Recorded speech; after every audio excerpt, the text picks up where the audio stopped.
Hello everyone and welcome back to TowerGate. It is TowerGate day number 953, Sunday, November the 10th, 2019. Thank you so much for tuning in. Don't forget to get your votes in for this week's Dumbass of the Week. Please get your comments in the comments section on this video before 8:30 p.m. Eastern Standard Time this evening. Thank you very much. Before I get into some of the news headlines of the day, I want to offer some historical perspective, something that we should all keep in mind as we're watching the Durham investigation move forward. And of course, something that I've mentioned a few times here on this channel is it's still not clear how Durham is going to approach the prosecution here, whether he's going to go for something that's fairly difficult to do, to prove a very large, wide-ranging conspiracy and charge people on conspiracy, which means he has to tie everything together, which he can certainly do, and he's certainly done many times prosecuting mobsters and white-collar crime. But it's much easier and it's much more assured if you charge individuals for individual crimes. So it's sometimes hard on a jury when you hit a conspiracy charge, especially with a lot of people involved, because it gets very complex. And if you confuse the jury, it generally doesn't work in the favor of the prosecution. You want the jury to have a crystal clear idea of exactly what crime you're alleging. And so it's really hard to say at this point how Durham is going to approach it, but we do know at this point whether he indicts on a conspiracy or whether he does individual charges. He can do individual charges. It doesn't mean that there's still not a larger conspiracy there. You know, he can still show the role that each of the players played along with other people. So it'll be interesting to watch and see how this eventually, when we get to that point, to see how it plays out. But there's no question that there are certain people that if you, like I said before, if you indict, say, Mr. Potato Head, which I'm absolutely certain of, one person I am absolutely 100% certain, two people actually, that I'm 100% certain are going to be charged with serious felonies, more than one, would be Mr. Potato Head, John Brennan, and Peter's been stroking us. They are both going to be charged with multiple felonies, the type of felonies that you go to jail for life. Now, let me offer up some historical perspective so you know where I'm coming from.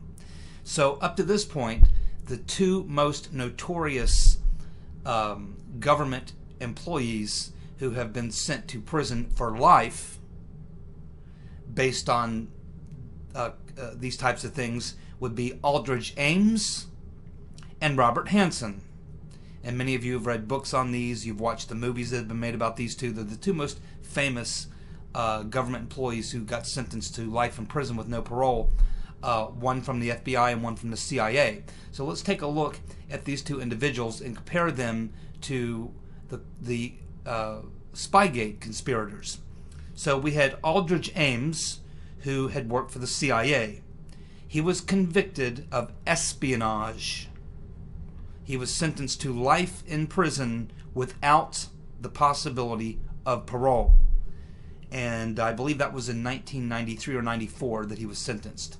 So what Aldrich Ames was doing is that he was essentially giving the Soviet Union information that he had as a high-level CIA analyst, and the type of information he was giving them was strategic military information, names of individuals, including individuals who were agents, Russians who had been recruited by the CIA, who were working for the U.S. government. Those individuals, of course, were killed by the Soviet Union when it became known. So this is the crime that got Aldrich Ames life in prison with no parole. He was charged with espionage. We also had Robert Hansen. He was FBI counterintelligence #2 man. He also was charged with espionage, a life sentence with no hope of parole. He too was giving documents and information to Soviet spies. he was, well, it had been Russian spies at that point, I guess. But he also, what he was most notorious for was he gave up the names of about a half a dozen agents who were working for the U.S. And of course, once the Russians learned about that, because he told them, he basically, Hansen said, yeah, here's your guys who are working for us, and gave up those names. And those guys were, of course, killed. Plus, it compromised intelligence operations for decades to come. We're probably still being affected by the Robert Hansen activities that he was involved in, as far as in the recruitment, trying to recruit. It's kind of hard to recruit foreign agents when they know that there are rogue people within the intelligence agencies, the FBI, who for money, which is what the motivations were here primarily, and certainly in Robert Hansen's case, it was money. That was his primary motivation. If you're a Russian agent and the CIA or FBI is trying to recruit you, and you know that in the past, people who have gone to work for the U.S. government, their names have been given up, and those people and their families have been killed and harassed and everything else, tortured and whatever. So it makes it hard to recruit people when your country has a history of giving up those names through some rogue elements in your own government, and which leads to their demise. So the motivation for Robert Hansen, as I just said, was primarily money. That was what was driving Robert Hansen. And it's actually the way that they got onto him, because he suddenly started flashing a lot of money. He made large, expensive home renovations and was paying in cash. Bought a new car, paid cash.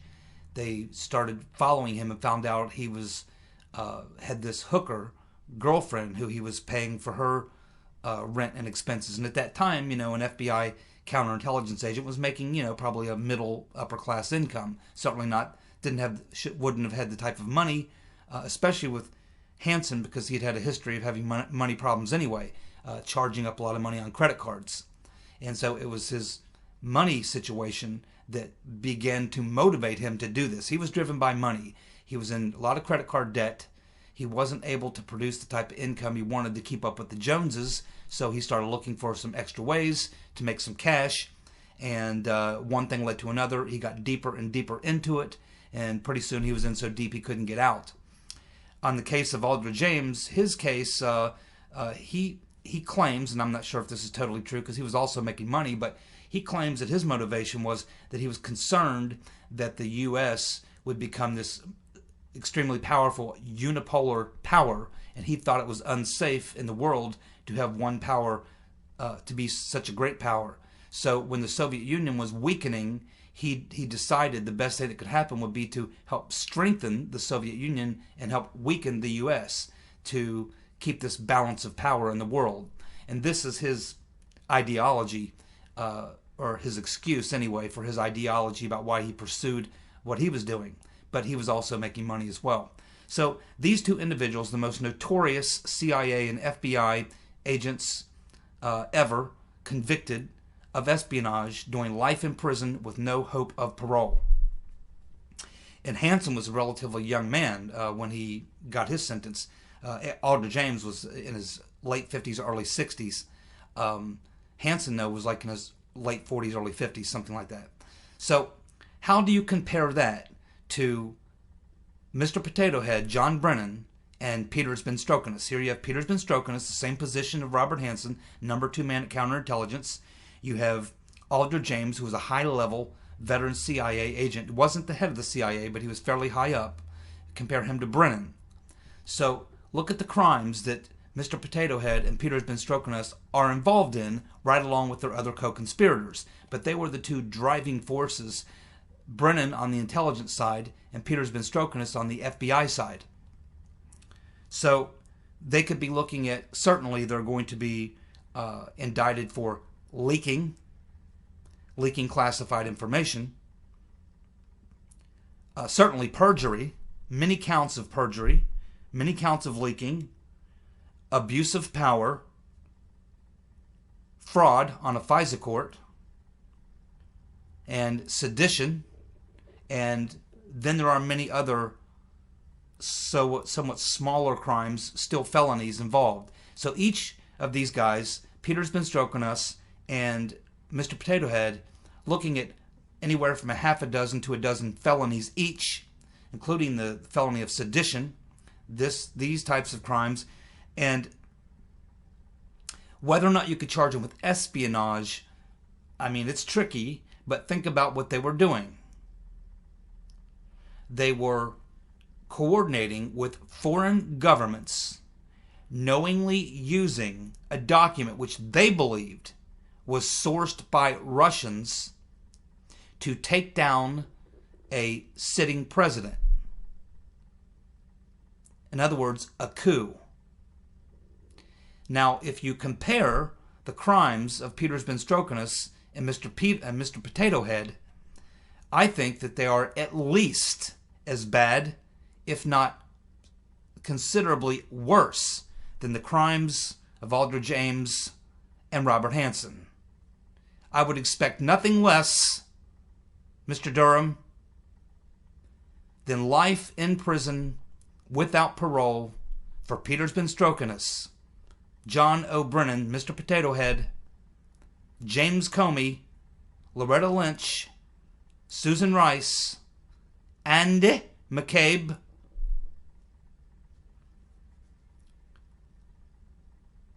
James Clapper, Barack Hussein Obama. Those individuals, in my mind, all should be facing life in prison with no hope of parole once convicted. And then there's dozens and dozens of others who should be looking at multiple felonies as well, which they should be looking at least 10 to 20 years in prison. So that's just some historical perspective, something for y'all to chew on.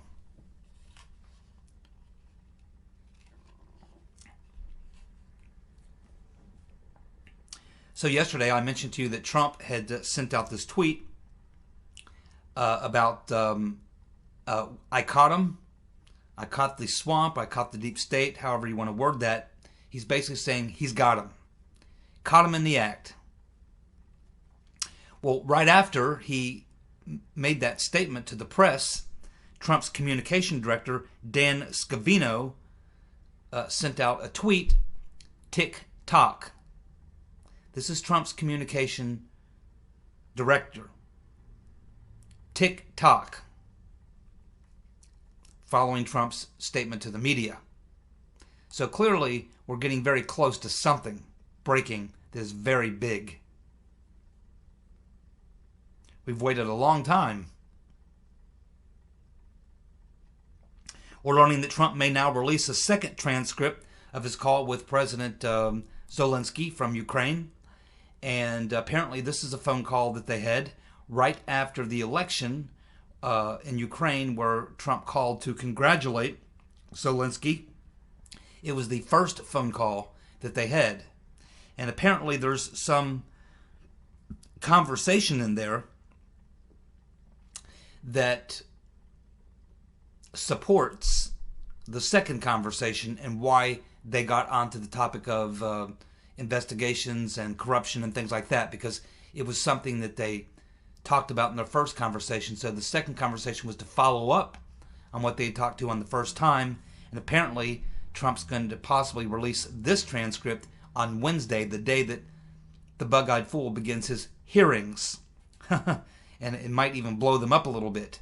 It'll certainly grab the news headlines for that day. The bug-eyed fool is going to lose the big news headline that day. Trump's going to take it away from him. Well done, Mr. President, once again. So we talked also yesterday about the this Fiona Hill, Adam the Bug-Eyed Fool Schiff's most recent so-called star witness. And she turned in to be a dud as well. In fact, not only was she a dud for the Bug-Eyed Fool, because she too had never heard, did not hear the original phone call, and she also got her information because she heard it from a friend, who heard it from a friend, who heard it from a friend, who heard it from a friend, sort of thing. And so her evidence that she would present would also be hearsay, and in any court in the land would not be permissible. the jury would be instructed to disregard.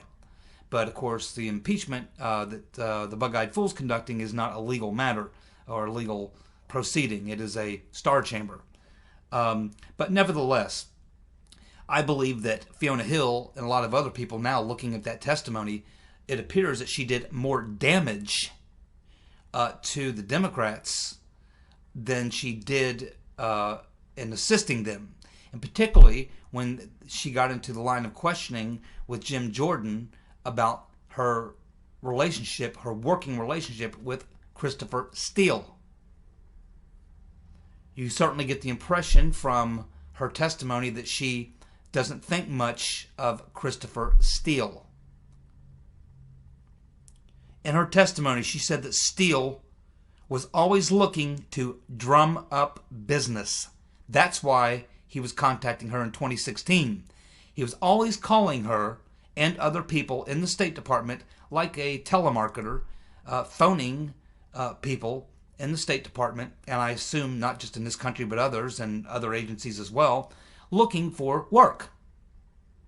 Looking for government contracts to do research or information for the government, like he did for the State Department when he was doing work for Victoria F. the EU Newland. Back in 2013, 2015, he produced over 100 reports for Victoria F. the EU Newland on Ukraine and Russia. And of course, he was being paid by the government when he was involved in the FIFA thing. So this is what Christopher Steele does. He owns this little Orbis intelligence business, and he's looking to drum up business. And apparently the State Department has been a reliable payee for Christopher Steele.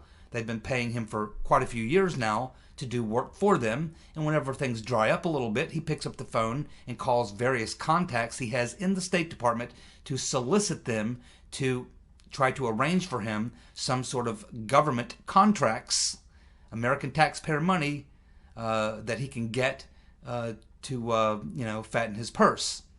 So this is Fiona Hill saying that this is generally her impression of Christopher Steele, and her working relationship with him is really about him calling her, trying to get her and other people to drum up some business for his company, Orbis Intelligence.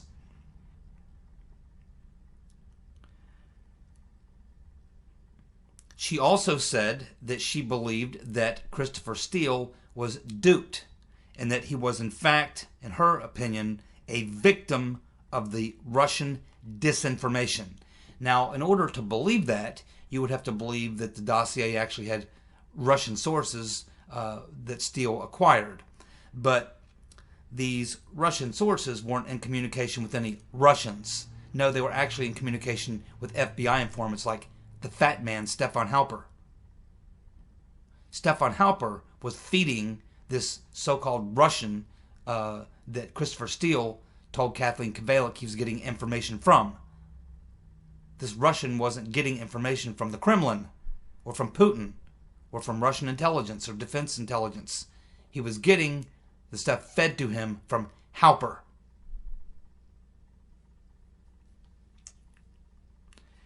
And Christopher Steele is not the author of the dossier anyway. So if you're working from the official narrative, which Fiona Hill obviously working from the official narrative, that the information that's in the Steele dossier, the so-called Steele dossier, was cultivated from Steele's Russian contacts, even though he admits himself that he never spoke to any Russians, that he got his information from collectors who got it from intermediaries who then got it from the source. So he's the fourth man removed from these so-called sources.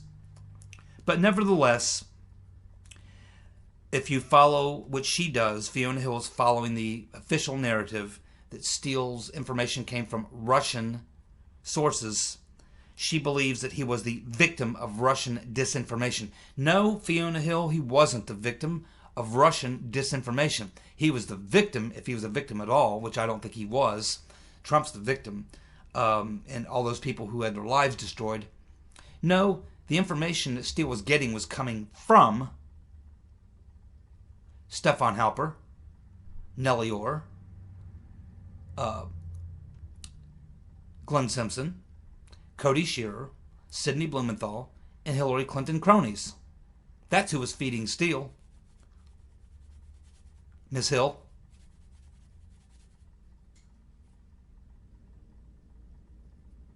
She said that she first saw the dossier one day before BuzzFeed published it. But she said it had been passed around all over Washington. Several weeks prior, she had heard about this dossier. It was being passed around through media organizations all around D.C. Members of Congress had it. Various people would head it. So before BuzzFeed published it, the day before is when she said she first saw it. But she had known about it for weeks because it was making the rounds. She said that when she found out that Steele was the guy who wrote the dossier, again, allegedly wrote the Steele dossier, she said she nearly fell out of her chair because Christopher Steele is simply a bit of a whack job. He's not a very credible source, according to Fiona Hill. As soon as she learned that he was the guy behind it, she considered at that point to be probably 90% nonsense. She says that if it was Russian disinformation, which she believes it is, the Russians will take 10% truth and wrap it in 90% lies. And that's what you will get. And so that's how she treated the dossier. She saw it, she went, yeah, Christopher Steele wrote it, file it. Very damaging. Not exactly what the bug-eyed fool wanted to hear, and certainly not what the Democrats want to hear. But she said even more damaging thing, which the rotten Reverend Clinton's not going to be very happy about. She said that, in her opinion, the Democrats, the rotten Reverend Clinton, Confusion GPS, should never have hired Christopher Steele. Should never have hired Christopher Steele. This is one of Schiff's star witnesses. Sounds to me like she's doing a little bit of CYA. NBC is reporting that career CIA officers are pressuring Gina Haspel to protect the whistleblower. Well, that doesn't surprise me. I don't think they need to put any pressure on her. She's protecting herself. She was there in London, the station chief in 2016. Everything that went down, she had to know about it. She's dirty, dirty, dirty. And I would include her and the people who need to be facing indictment. Why she is still there, I do not know. Maybe Durham can flip her. Believe it or not, this idiot attorney from the Lawfare Group, who was part of the Mueller team, Brennan von Greck, who is the lead attorney on the Michael Flynn case, which is now just completely unraveling. His case, the Flynn case, is unraveling as Sidney Powell is taking him to school on the law. Brennan von Greck has now been put in charge of the Department of Justice FARA unit. That's the very people who were spying on the Republicans, his friends. Now he's going to go back to that department and be the head of it. How does this happen? How is Bruce Orr still in his job? How is Dana Buente still in his job? These are head scratchers.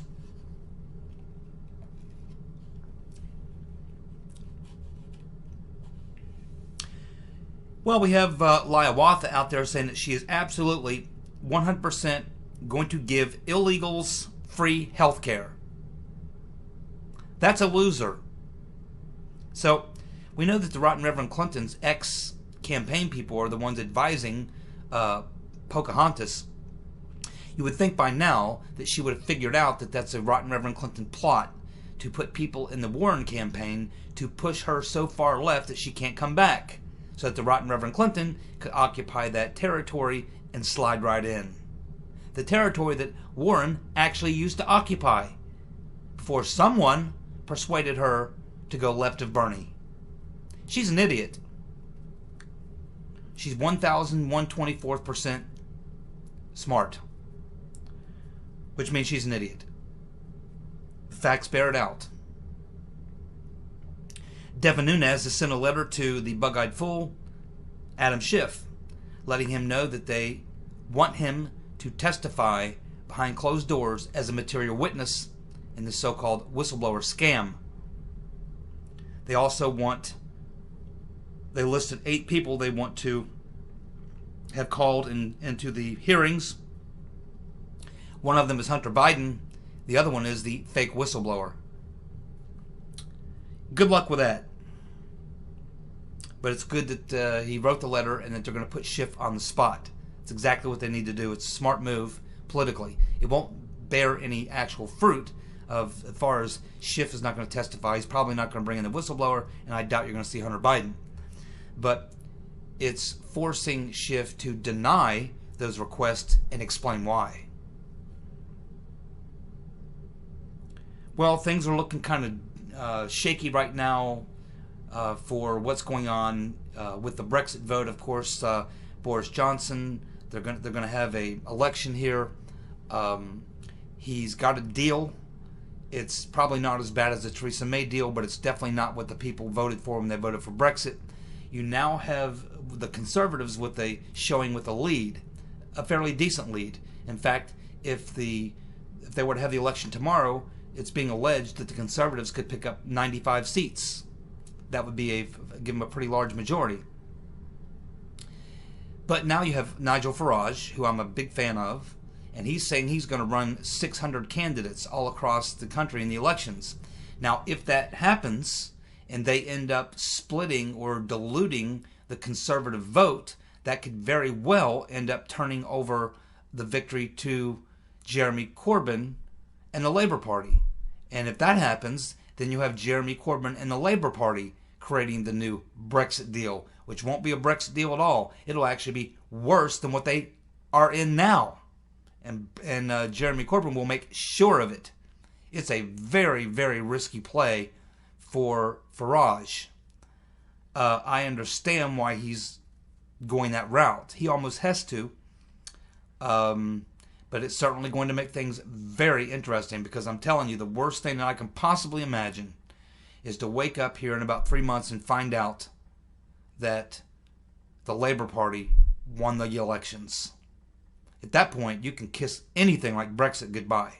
Even the lukewarm, mediocre, half-assed Brexit that Boris Johnson has cooked up would be far better.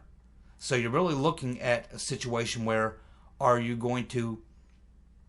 is Farage going to be able to deliver enough Conservative and UKIP votes to win the Parliament and force Boris Johnson to improve the Brexit plan he has now, or even go for a hard Brexit, which I don't think he'd do?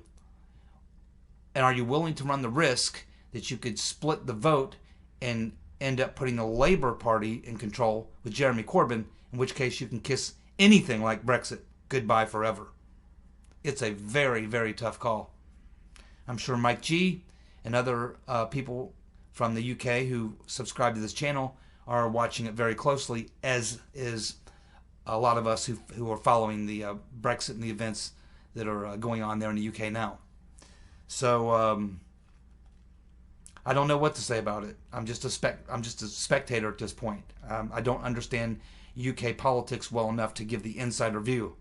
I'm looking at it from afar, but I understand how elections work. I know that when you split the vote, you'll usually lose. Very risky play. I hope it works out for the people who voted for Brexit. Well, we have the Rotten Reverend. She was in New York at a Q&A, ripping Liawatha and Commie Bernie. Not only that, but get this. This is how arrogant. Hillary Clinton is either super freaking arrogant, dumber than a rock. I don't know which, probably both. She says that Republicans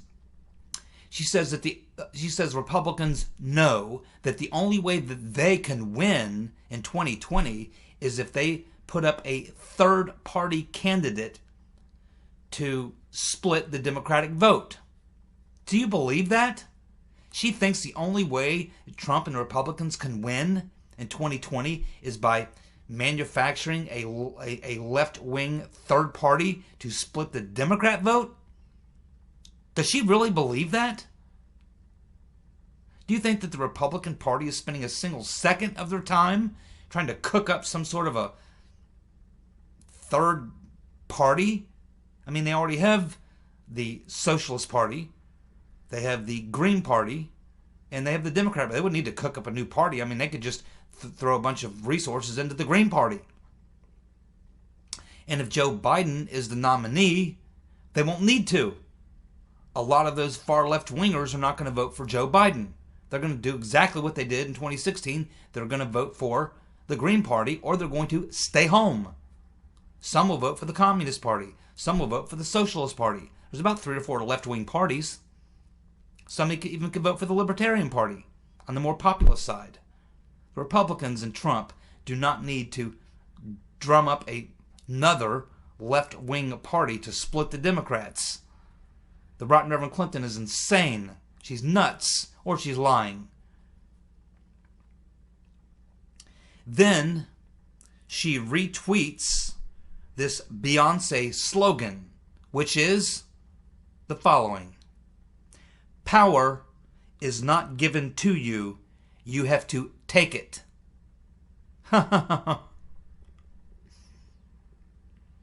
Maybe that means that the Draft Hillary campaign isn't going so well and she's going to have to force herself on the Democratic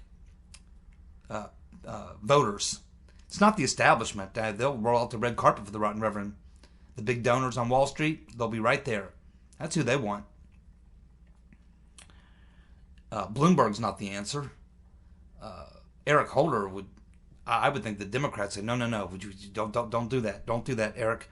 Because if you jump in, you are going to be vetted. And believe me, there's a lot to look at with Eric Holder. And it ties directly back to Obama. So Obama definitely does not want Eric Holder throwing his hat into the ring. There's a lot of problems there. A lot of problems. Trump is draining the swamp, and he's also making sure that when he indicts the perps, that there actually are judges who will follow the law and sentence these people and make sure that that the court does not foul up justice. Trump has actually appointed now 25% of the judges, now federal judges in the country, 25% are now Trump appointees. And he's going to appoint another 18 in the next couple of weeks. And if he gets 2 terms, Trump could literally have appointed more than half of the federal judges in the country. And that is huge. The number one way you drain the swamp is judges. That's the one place the Democrats have not been successful at stopping Trump. He has been able to get a lot of good conservative judges appointed. He is draining the swamp.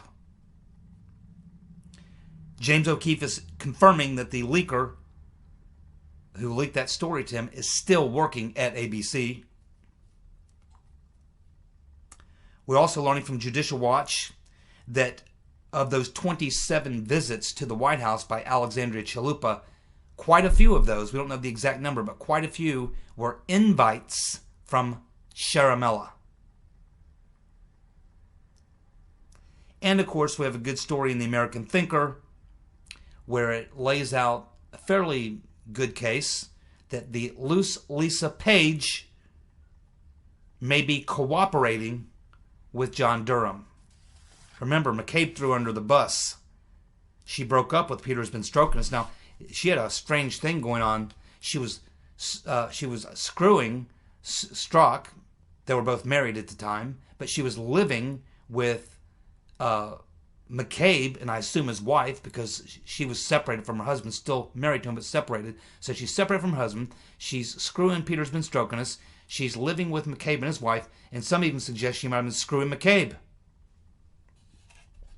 She's probably one of the few lawyers in Washington that prefer Peter over Benjamin's. Thanks so much for tuning in. I'll be back tomorrow with more TowerGate. See you. Bye.